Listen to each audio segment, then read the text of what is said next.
What's happening? Happy Monday to all of you. Thanks for joining me as always. I said this was going to be live, and obviously it is not. I am recording this at a hotel in Virginia Beach, but I'm here.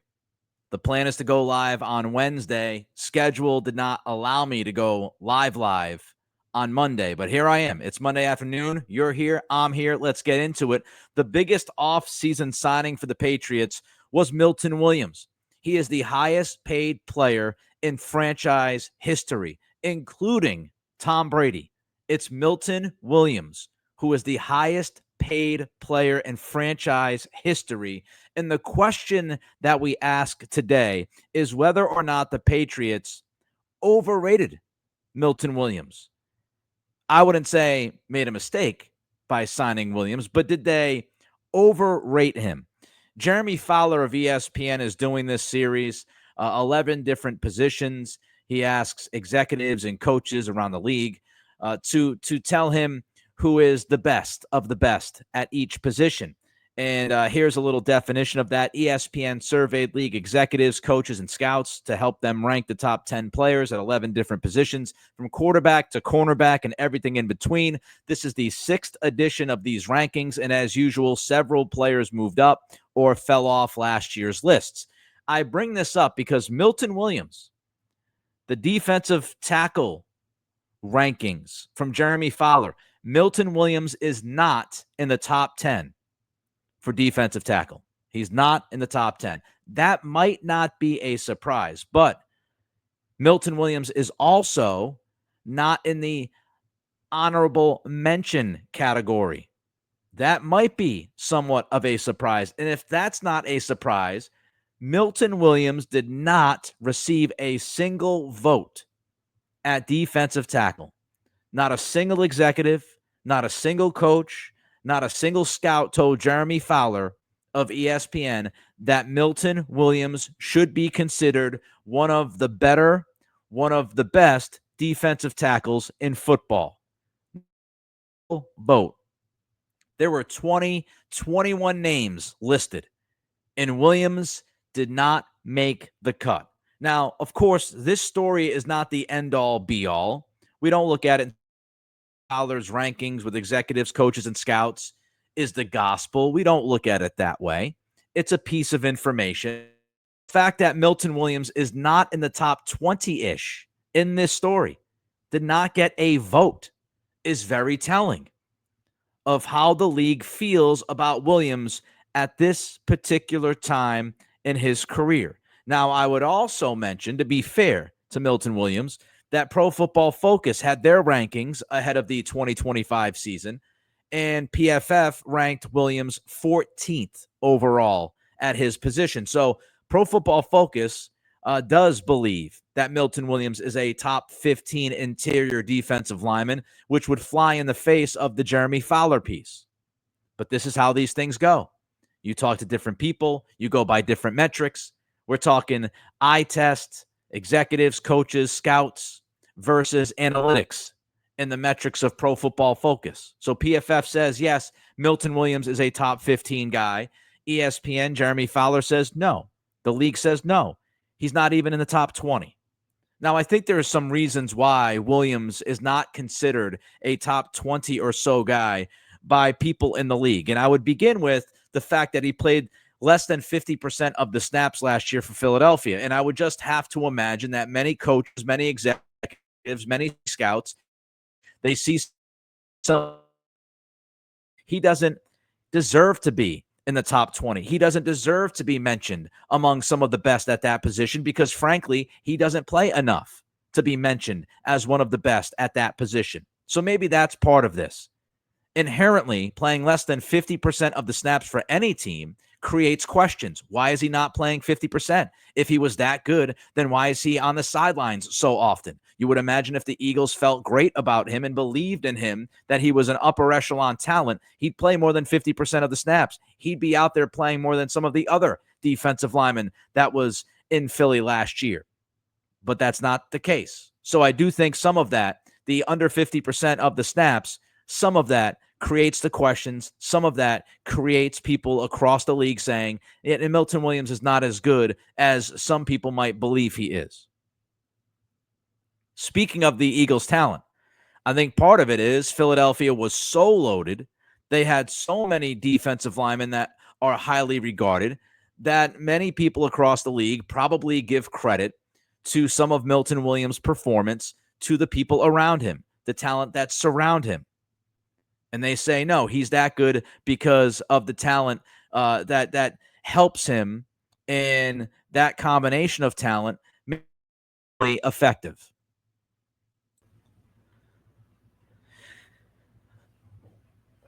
The other question about Williams is that he wasn't consistently dominant. It's not like he dominated game after game after game, week after week after week. There wasn't that consistent dominance that you want to see from a top 10 interior defensive lineman. So I think when you combine all of those factors, less than 50% of the snaps, how much talent was around him in Philadelphia, and then the fact that when he was out there, he wasn't necessarily consistent as far as his dominance goes.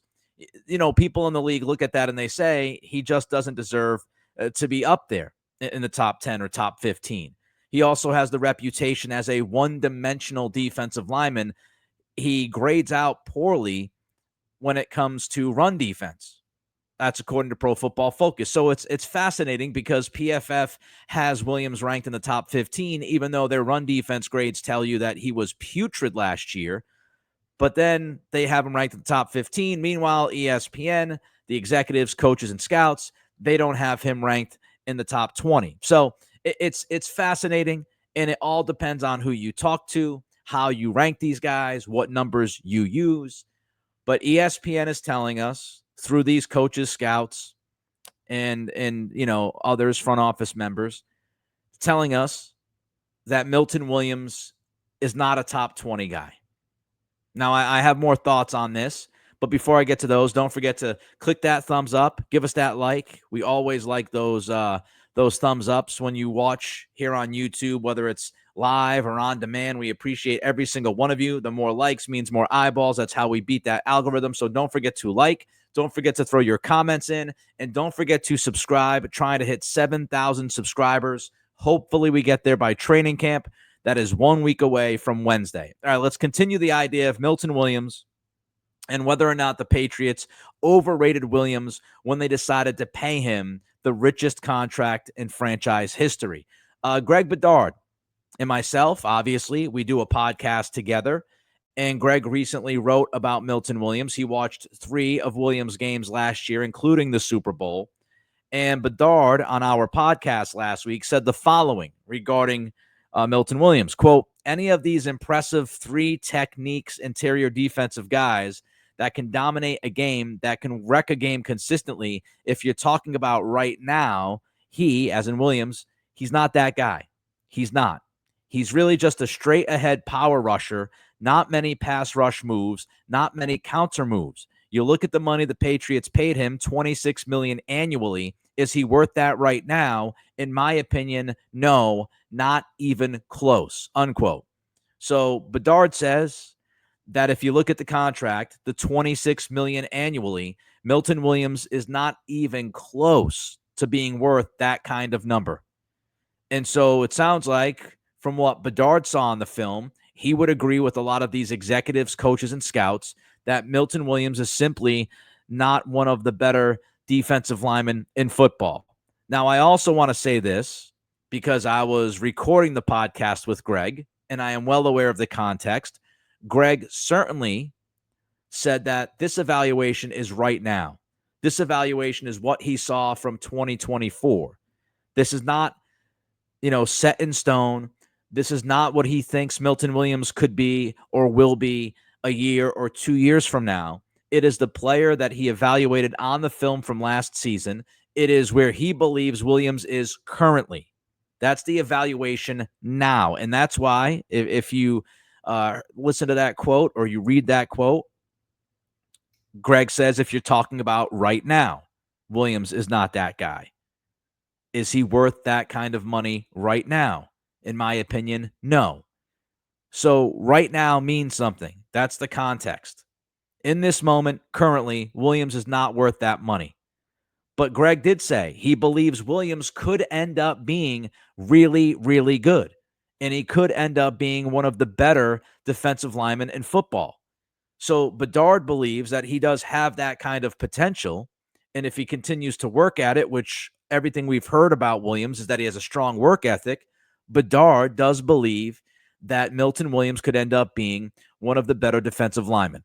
It's just right now, the contract that he's getting from the Patriots, the money he's getting every year annually, it just doesn't add up. It's not worth, that value is not worth what he is on the field.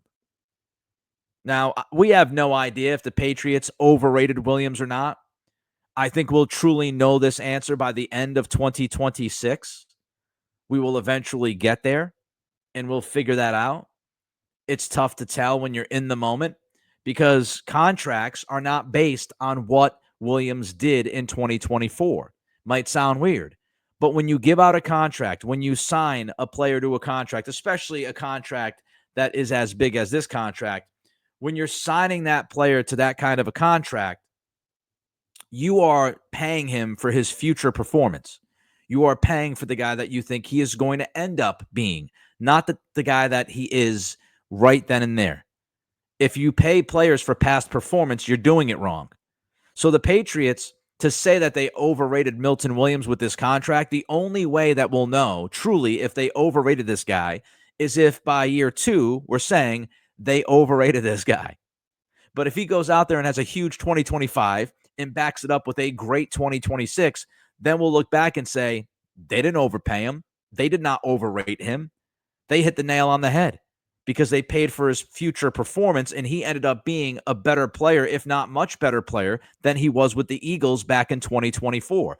That's what the Patriots are hoping for, is that his future performance justifies this contract, that his future performance is so good that we're not even batting an eyelash trying to figure out why the Patriots gave him the contract that they gave him. And Williams, he's a young dude. I mean, he just turned 26 in April. So he is walking into the prime years of his career. Arguably, he should be better moving forward. He should be better in 2025 and in 2026 than he was in 23 and 24. As you get older, as you continue to develop, as you adjust to the league and learn the league, you get better. At least that's what should happen. So when you look at this idea of Milton Williams, he is far from completely molded and far from the player that he should be. So just turning 26, walking into his prime, you're hoping to get his prime years, prime production, which means prime money.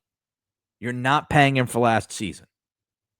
It's all about the future. And let's also not forget that in football, fit is huge. Fit is paramount. It is so different than some other sports. You can bring in a baseball player, throw him out there, and he does what he does. You don't have to have a quote-unquote fit. If you're a shortstop, you're a shortstop. You play the position. You do what you do. That's it. Whether you play in Chicago, you play in New York, you play in Boston, it doesn't really matter. Your position is your position. You play it. You go up there. You hit the baseball. Now, of course, some teams like guys who can, hit to all fields, and some teams like players that are patient at the plate more than others. There are those kinds of differences. But when you pay a free agent in baseball, you know what you're getting, and it's not dependent on fit. It's dependent on individual talent and what that guy can do. When you talk about football, it's different. Football fit is paramount. If a guy doesn't fit in one system, it doesn't mean he doesn't fit in all systems. How many times have we seen players not fit with certain teams? They get released or they become free agents and they go to another team, and then all of a sudden they look like a different freaking guy. Like, look at Jonnu Smith last year with the Miami Dolphins. Compare Jonnu Smith in Miami last year to the Jonnu Smith that we saw in 2021. Looked like a completely different guy. It's how he's utilized. It's within that Mike McDaniel offense. And now we see him go back to Arthur Smith in Pittsburgh. I'm going to guess that Jonnu Smith is going to be pretty effective because he was effective in Tennessee with Arthur Smith. So fit is huge. And that matters when we're looking at Milton Williams, because maybe Williams is going to end up being a much better fit with Mike Vrabel and Terrell Williams than he fit in Philadelphia. Maybe he ends up being a worse fit. But the Patriots are not paying him to be a worse fit. The Patriots are paying him because they're banking on the idea that he is going to be a better fit in their system. He's going to fit better with what Terrell Williams and Vrabel want to do, their vision. And that's all the difference in the world.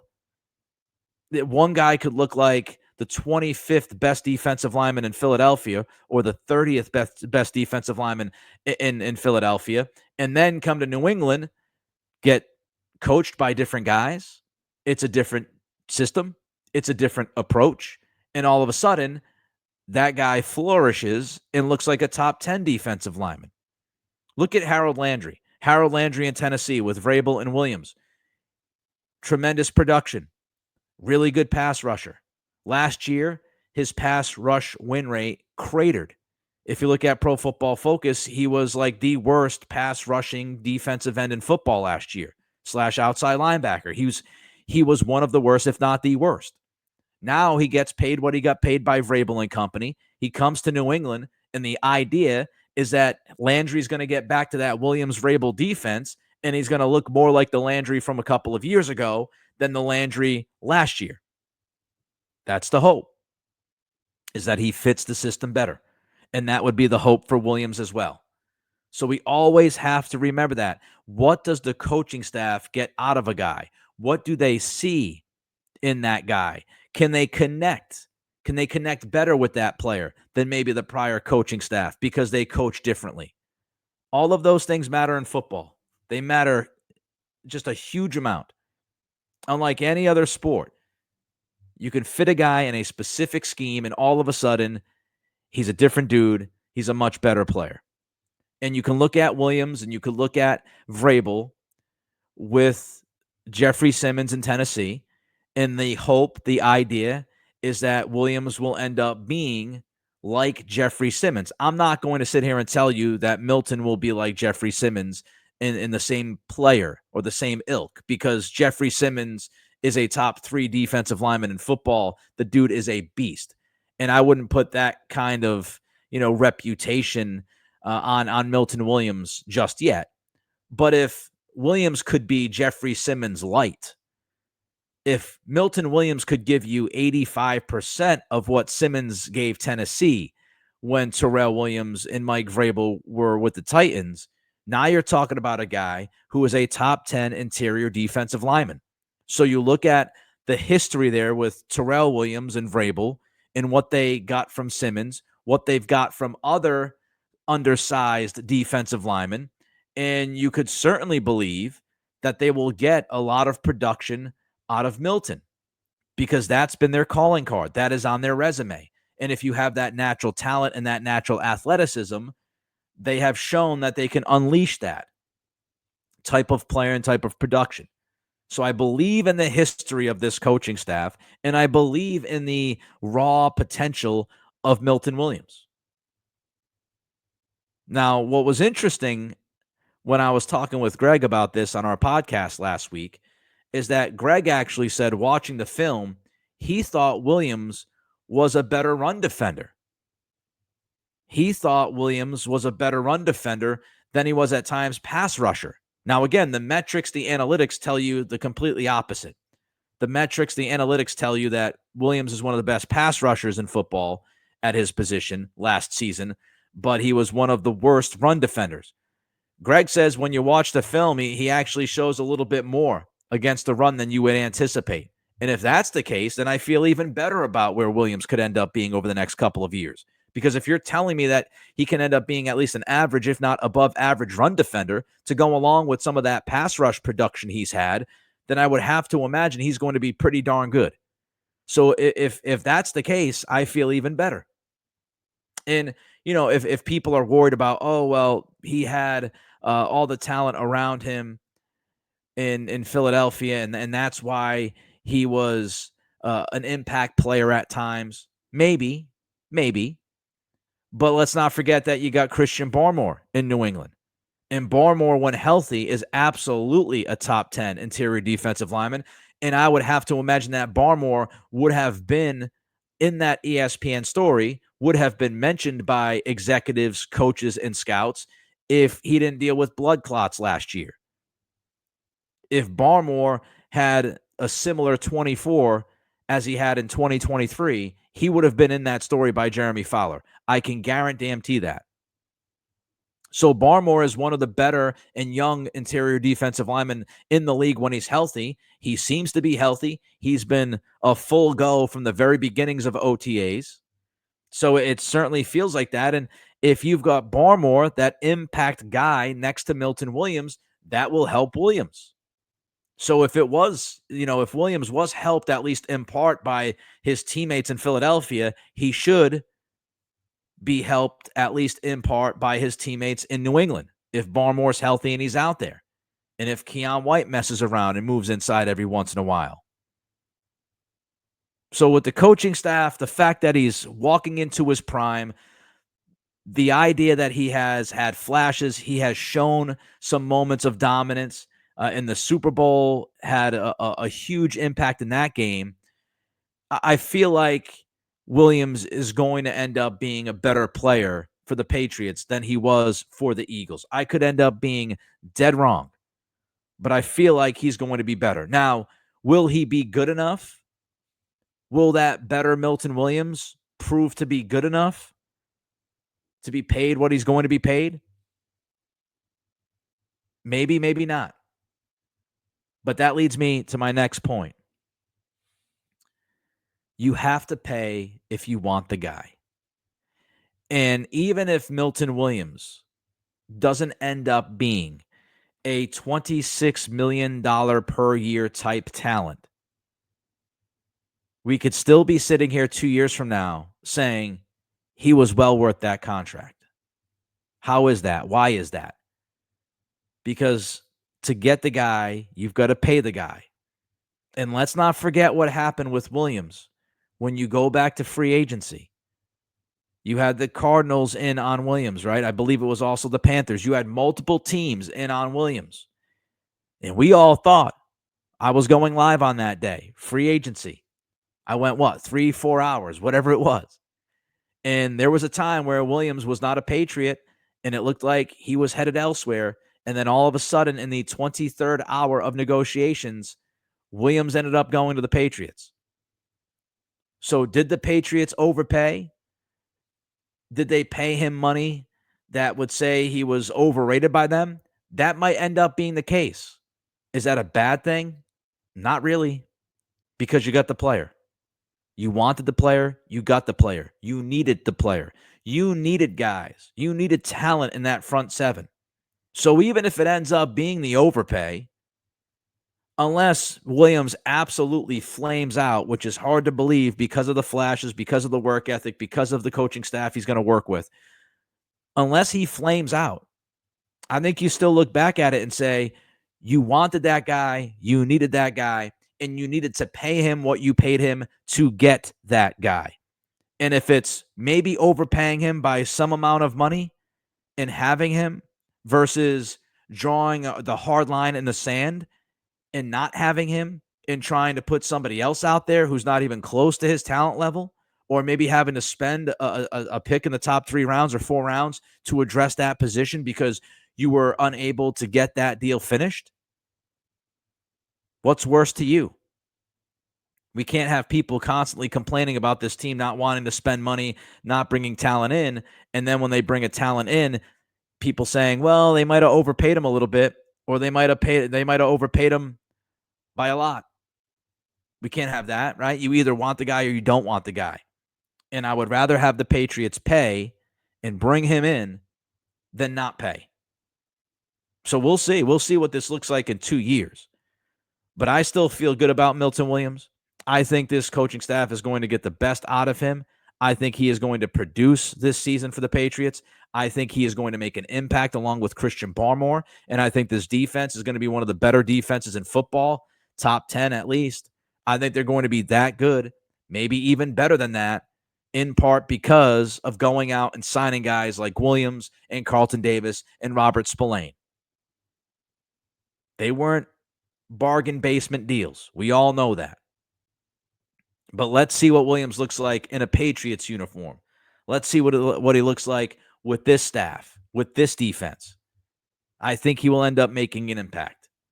And I don't think he'll end up being one of those guys that 2 or 3 years from now, we're scratching our heads collectively trying to figure out why in the blue hell the Patriots paid him what they paid him. At least let's hope that. All right. I appreciate every single one of you. Don't forget to like, don't forget to comment, don't forget to subscribe. Spotify, Apple Pods, friends, rate, review, and follow. We will be back on Wednesday at 3 p.m. right here on YouTube. Until then, be well. I appreciate every single one of you.